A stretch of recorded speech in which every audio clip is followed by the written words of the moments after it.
आता खेळ खऱ्या खोट्याचा. मी काही विधानं करणार, त्या विधानावरती उत्तरं द्यायची आहेत. पहिलं उत्तर तुम्ही देणार, मग सासूबाई देणार, सगळ्यात शेवटी तुम्ही. आत्तापासून झेंडा काढू नका, खाली ठेवा. हा.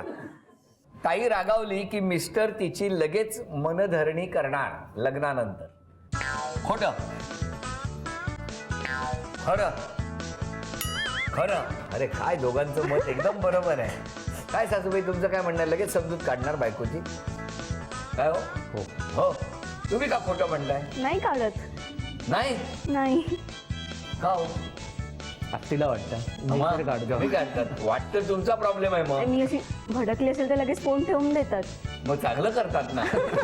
नाहीतर आणखी 2 मिनिटांनी फोनच पेटायचा हातातला. पुढचं विधान. लग्नानंतर ताईच्या इच्छेसाठी मिस्टर नॉनव्हेज खाणं सुरू करणार. खोटं? खोटं? खोटं? या बात. वा. नाही म्हणजे नॉनव्हेज नाही खाणं. तुम्हाला आवडतं? हो मी खाते. मी जास्त नाही, थोडंसं कधीतरी. हो ना. Very good. तुम्ही काळजी करू नका. खायचं असन तर त्यांची इच्छा, आपण कोणाला अडवत नाही. क्या बात आहे माऊली, केवढं मोठं मन आहे. काळजी करू नका. हा. पुढचं विधान. मिस्टर रविवारी अख्खा दिवस ताईसाठी देणार. खरं की खोटं? खोटं? खरं? देणार खरं. खोटं? थोडंसं कामात असतो मी थोडंसं, आणि मी माझ्याकडून प्रयत्न करतो की जास्त वेळ तिला देईन.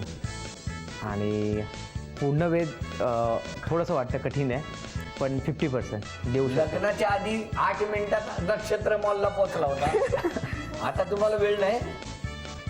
मग खरं. संसार कसा होणार? संसार कसा कसा होणार? होणार? बायकोला वेळ नाही दिल्यावर संसार एकटा करणार आहे का? ना मग तेच मी म्हणतोय. कळलं का? वेळ द्यायचा रविवारी. खरं. हा. तुमचं काय खरं नाही. कळलं का? हा.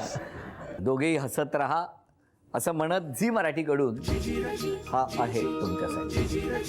थँक्यू. आणि केप्र यांच्याकडून ही सदिच्छा भेट तुम्हाला. थँक्यू.